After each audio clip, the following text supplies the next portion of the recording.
어서오세요. 괴담 들려주는 낚시꾼 괴담로 괴담집사입니다.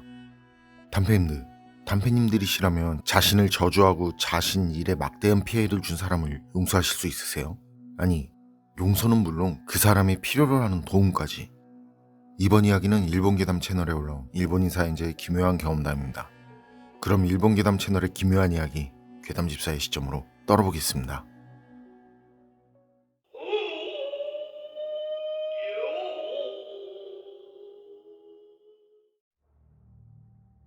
제가 재밌는 이야기 하나 해드릴게요. 할머니 제사가 있어서 며칠 전 10년 만에 산속에 있는 고향 마을로 돌아갔었어요. 제사 후에 연회가 있었고 그 자리에서 먼 친척 할아버지에게 들은 이야기인데요. 이게 들어보니 재밌더라는 거죠. 할아버지에 대해서는 먼 친척이니까 제가 자세히 알지는 못하고요.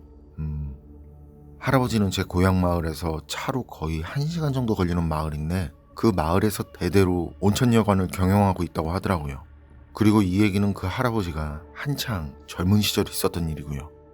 신복이라고 믿고 있던 온천 지배인이 고액을 횡령한 일이 있었대요. 그 지배인은 선대부터 대대로 그 할아버지 온천에서 몸담아 일해오던 남자였고 그런 이유로 거의 맹신에 가까울 정도로 신뢰하고 있었지만 일이 워낙 큰일이라서 말이죠. 그래서 그땐 할아버지도 어쩔 수 없이 그만두라고 그렇게 얘기를 했다고 그래요. 그러니까 그 지배인은 양심을 품은 듯이 선대부터 당신 집안에 성심성의를 다해온 집안인데 그거 조금 횡령했다고 그런 집안에 나를 해고하냐면서 할아버지 보고 당신은 악마라고 짐승이라고 있는 욕 없는 욕 찰지게 하더라는 거예요. 그러고는 자기는 바로 강에 몸을 던져서 따를 거라고. 하지만 온천 주인인 할아버지는 용서치 않겠다면서 그 자손들까지도 저주하겠다면서 아주 뼈저리게 후회하게 될 거라는 저주를 퍼붓더라는 거죠. 그리고 같은 내용의 유서 같은 편지까지 남겼는데 말이죠. 그 뒤로 진짜 마을에서는 그 남자 모습을 볼 수 없었다는 거예요. 먹고 살기도 힘들어서 고등교육 받기가 힘든 그 시기, 서울역 동경에 있는 유명한 국립대학까지 나오고 나름 마을에서는 손꼽히는 인텔리였다는 할아버지.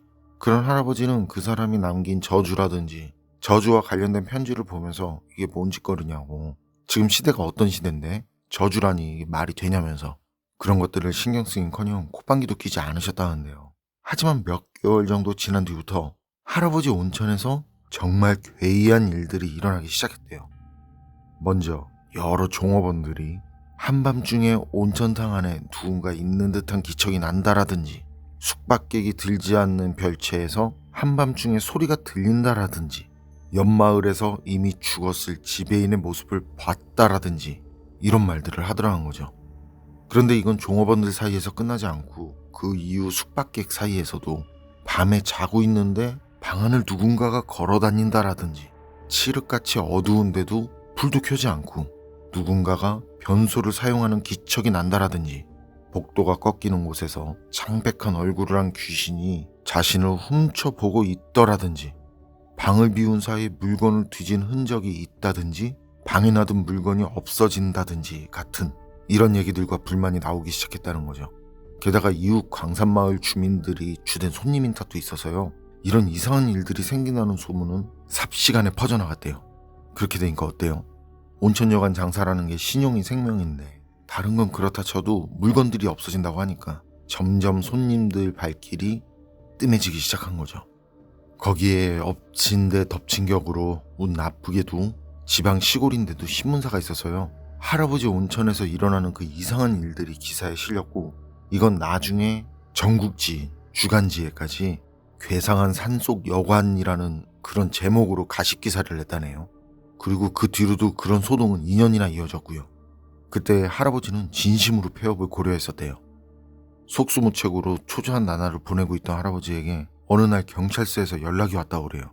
옆마을에서 무전 취식하던 노인을 체포했는데 할아버지가 신원보증을 해줄 거라고 그렇게 주장을 하고 있다는 말이었다는데 할아버지는 신원보증이라는 말에 이상하게 생각하면서도 일단 가보자. 뭔 일인지 확인해야 하니까. 그래서 경찰서에 가보니까 경찰서엔 믿을 수 없게도 그 지배인이 바로 나가서 강에 몸을 던지겠다느니 할아버지 집안 대대로 저주를 내릴 거라느니 그런 말을 하고 사라진 그 지배인이 머리를 긁적이면서 움츠린 모습으로 앉아있더래요. 할아버지는 그런 지배인과 차분하게 대화를 나눴대요. 그리고 집에 있는 할아버지에게 앙심을 품고 좋지 않은 말들과 좋지 않은 글을 남기고 나갔지만요. 처음부터 죽을 생각은 눈꼽만치도 없었다는 말. 온천에서 나온 뒤에 냉정하게 다시 생각하고 앞날을 위해 마음을 고쳐먹고는 새로운 직장을 찾아서 근처 도시로 의기양양하게 갔었지만 경력이 시골 여간 지배인 정도가 전부니까 어디 취업을 할 수 있는 곳이 없더라는 거죠. 그러니 가진 돈도 금세 다 떨어지고 배고픔을 참지 못한 지배인은 다시 할아버지 온천 여관으로 숨어들었고요. 지배인은 거기 구조에 훤하니까 낮에는 사용되지 않는 이불 보관방이나 빈방 등에 몸을 숨기고 숙박객도 종업원도 잠이 든 한밤중을 노려서 식사나 목욕도 몰래 하고 때로는 카운터나 숙박객의 지갑에서 돈을 훔쳐서 놀러 나가기까지 했다는 말. 지배인은 이런 생활을 무려 2년이나 계속했다고 하더래요. 그때 할아버지 눈에 들어온 그 지배인 모습. 오랜만에 본 지배인은 햇볕도 제대로 쬐지 못한 탓인지 마치 지옥 밑바닥에서 기어나온 그런 귀신 같은 모습이더래요. 그런 모습을 보니까 할아버지도 마음이 좋지 않더라고.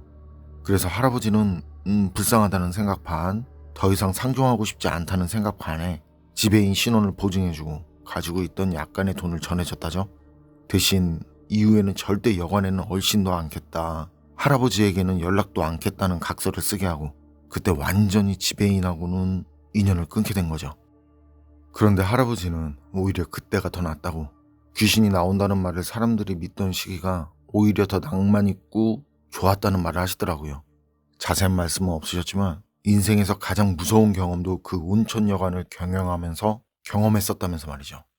귀신이나 미신을 믿지 않는 할아버지니 아무래도 인간관계에서 생기는 그런 문제였겠죠. 귀신보다 사람이 더 무섭다는 말처럼 말이죠.